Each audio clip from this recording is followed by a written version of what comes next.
እንኳን ለሐዋርያው ለቅዱስ ታዴዎስ ወርሃዊ የመታሰቢያ ክብረ በዓሉ እንዲሁም እንኳን ለሁለተኛው ቀን ለጾመ ፍልሰታ ለማርያም በሰላም አደረሳችሁ አደረሰን እያልን እዚህም በመቀጠል በነሐሴ ቀን የሚነበበውን የሐዋርያው የቅዱስ ታዴዎስን ዜና ገድሉን እንደሚከተለው ማንበብ እንጀምራለን። ቪዲዮውን ስትጀምሩት ላይክ በማድረግ ሐሳብ አስተያየት ካላችሁም ሐሳብ አስተያየታችሁን ኮሜንት ላይ በመጻፍ እንዲሁም ሐሳብ አስተያየት ከሌላችሁ ደግሞ በሰላም እንዳስጀመርከን ጾምን በሰላም አስጨርሰን እያላችሁ እናንተም ከበረከቱ ተካፋይ ስትሆኑ ስንል በትህትና ቃል እናሳስባለን። ከ12ቱ ሐዋርያት አንዱ የሆነው ቅዱስ ታዴዎስ የዕረፍት መታሰቢያ በዓል በየዓመቱ በሐምሌ 2 ቀን በቤተ ክርስቲያናችን በታላቅ ድምቀት ይከበራል። የቅዱስ ታዴዎስን ታሪክ በአጭሩ እንደሚመለከተው አቅርበናላችኋል። ጌታችን አምላካችንና መድኃኒታችን ኢየሱስ ክርስቶስ ከሐዋርያት አስቀድሞ ቅዱስ ታዴዎስን እንደመረጠው መጽሐፈ ስንክሳር ይናገርልናል። ቅዱስ ታዴዎስ አባቱ እልፍዮስ ይባላል። ሐዋርያው ልብድዮስ የያዕቆብ ልጅ ይሁዳ እየተባለም ይጠራል። ቅዱስ ታዴዎስ በየአገሩ እየተዘዋወረ ወንጌልን በመስበክ ከአይሁድ እና ከአረማውያን ወገን ብዙዎችን በክርስትና ሃይማኖት አሳምኖ በክርስቶስ ስም አጥምቋል።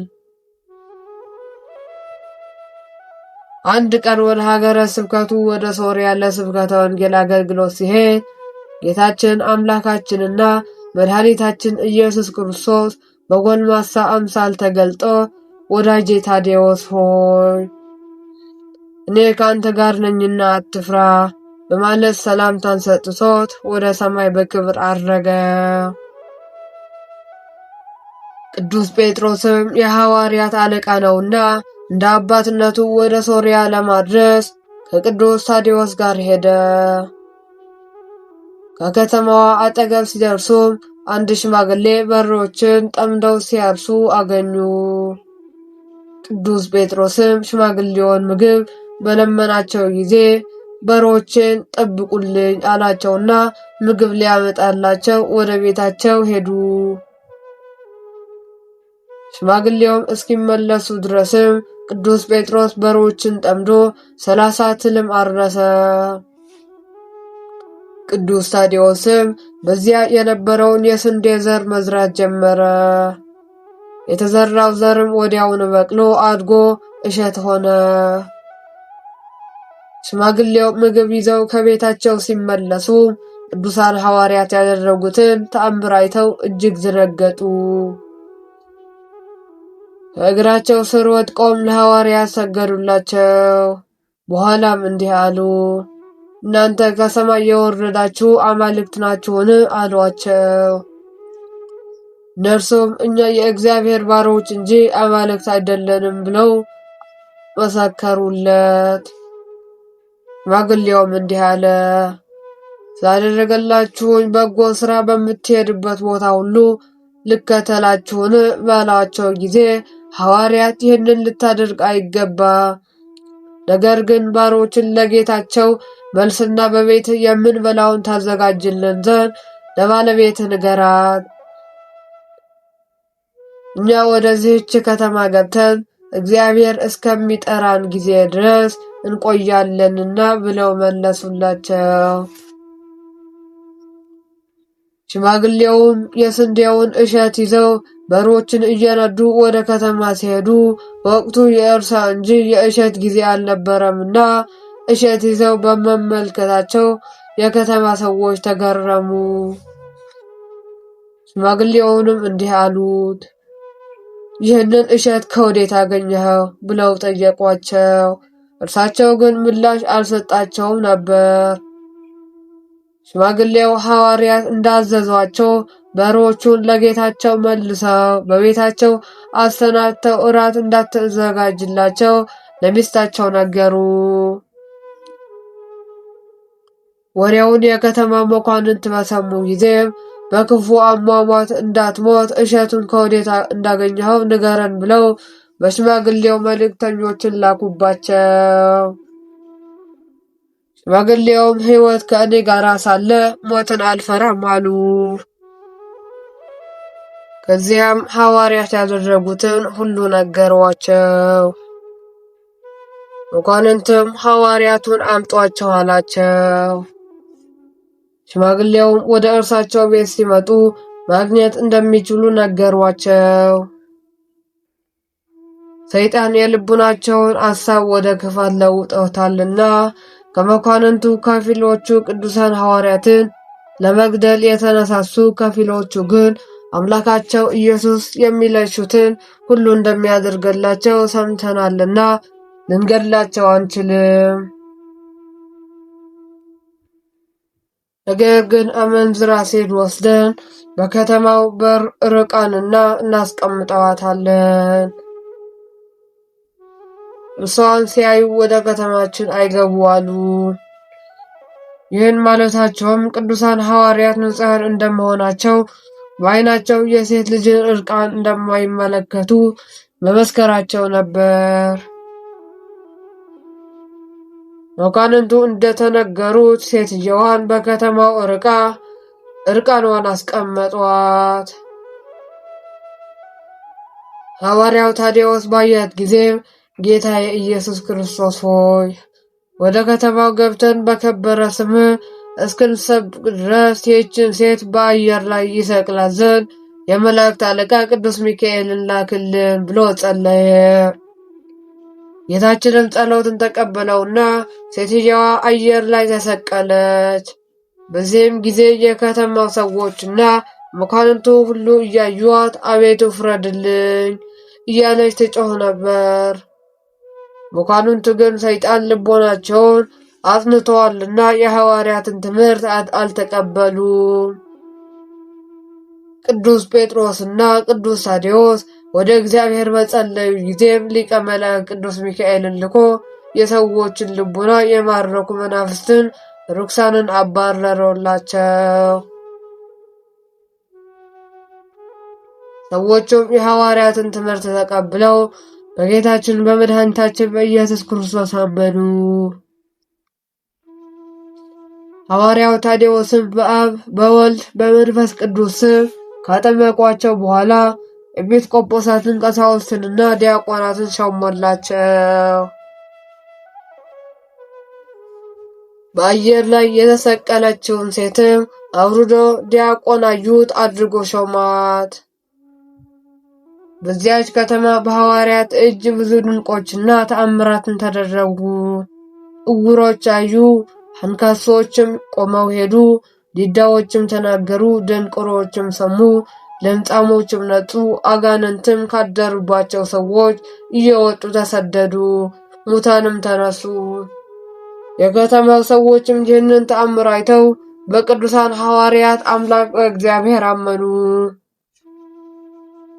አንድ ሰይጣን ያደረበትና ገንዘብ የሚወድ ጎልማሳ ባለጠጋ ወደ ሐዋርያው ታዴዎስ መጥቶ ሰገደለትና የእግዚአብሔር አገልጋይ ሆይ እድን ዘንድ ምን ታደርግልኛለህ? እኔ ምን ላድርግልህ? ሲል ጠየቀው። ሐዋርያውም እግዚአብሔርን በፍጹም ልብህ በፍጹም ኃይልህ ውደደው፣ አትግደል፣ አትስረቅ፣ አታመንዝር፣ በአንተ ሊደረግብህ የማትሻውን በሌላው ላይ አታድርግ። ደግሞም ገንዘብህን ሽጠህ ለድሆችና ለምስኪኖች ብትሰጥ በሰማያት ለዘላለም የሚኖር ድልብ ታገኛለህ በማለት ሕገ ወንጌልን አስተማረው። ጎልማሳውም ትምህርቱን በሰማ ጊዜ ተቆጥቶ ሐዋርያውን አነቀው። ቅዱስ ጴጥሮስም የክርስቶስ አገልጋይ እንዴት ደፍረህ ተንቃለህ? ባለው ጊዜ ጎልማሳው ቅዱስ ታዴዎስን ለቀቀው።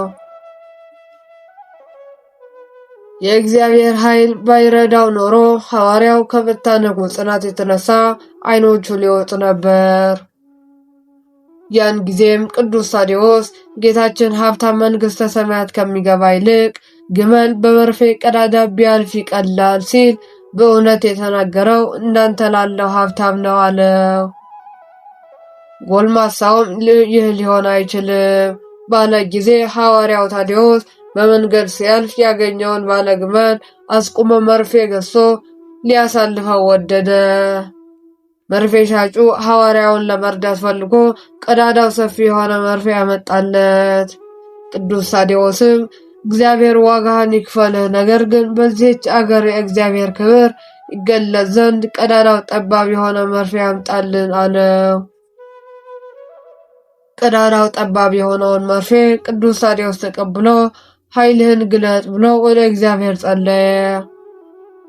እጁንም ዘርግቶ ባለ ግመሉን በጌታችን በኢየሱስ ክርስቶስ ስም ከግመልህ ጋር በመርፌ ቀዳዳ ውስጥ እለፍ አለው። ሰውየውም እስከ ግመሉ ድረስ በመርፌ ቀዳዳው አለፈ። ዳግመኛም ሕዝቡ የፈጣሪያችንን የክርስቶስን ኃይል ይረዱ ዘንድ ዳግመኛ ገብተህ እለፍ አለው። ሰውየውም እንደታዘዘው 3 ጊዜ በመርፌ ቀዳዳው አለፈ። ሕዝቡም ይህንን ተአምር አይተው ድምፃቸውን ከፍ አድርገው ቅዱሳን ሐዋርያት አምላክ ከሕያው እግዚአብሔር ልጅ ከኢየሱስ ክርስቶስ በቀር ሌላ አምላክ የለም እያሉ ተናገሩ። ያ ጎልማሳ ባለጠጋም ከሐዋርያው ታዴዎስ እግር በታች ወድቆ ሰገደና ኃጢአቴን ሁሉ ይቅር በለኝ፣ ገንዘቤንም ሁሉ ወስደ ለድሆችና ለምስኪኖች አከፋፍልልኝ ሲል ተማጸነው። ሐዋርያውም እንዲህ ለመነው፣ እንዲህም አደረገለት። የክርስትናን ሃይማኖትን ሕግ አስተምሮ በኢየሱስ ክርስቶስ ስም አጠመቀው። ሥርዓተ ቅዳሴ አከናውኖም ሥጋውን ደሙን አቀበለው። በዚያች አገር አካባቢ የነበሩትን ሁሉንም በቀናችን የክርስቶስን ሃይማኖት አጸናቸው። ከዚያ በኋላም ቅዱስ ጴጥሮስና ቅዱስ ታዴዎስ በዚያች ከተማ ወጡ። ሕዝቡም በሰላም ሸኟቸውና ቅዱስ ታዴዎስም በየአገሩ እየተዘዋወረ ወንጌልን ሲሰብክ ቆይቶ ከአይሁድና ከአረማውያን ዘንድ ብዙ መከራ ከደረሰበት በኋላ አገልግሎትን ፈጽሞ ሐምሌ 2 ቀን በሰማዕትነት አርፏል።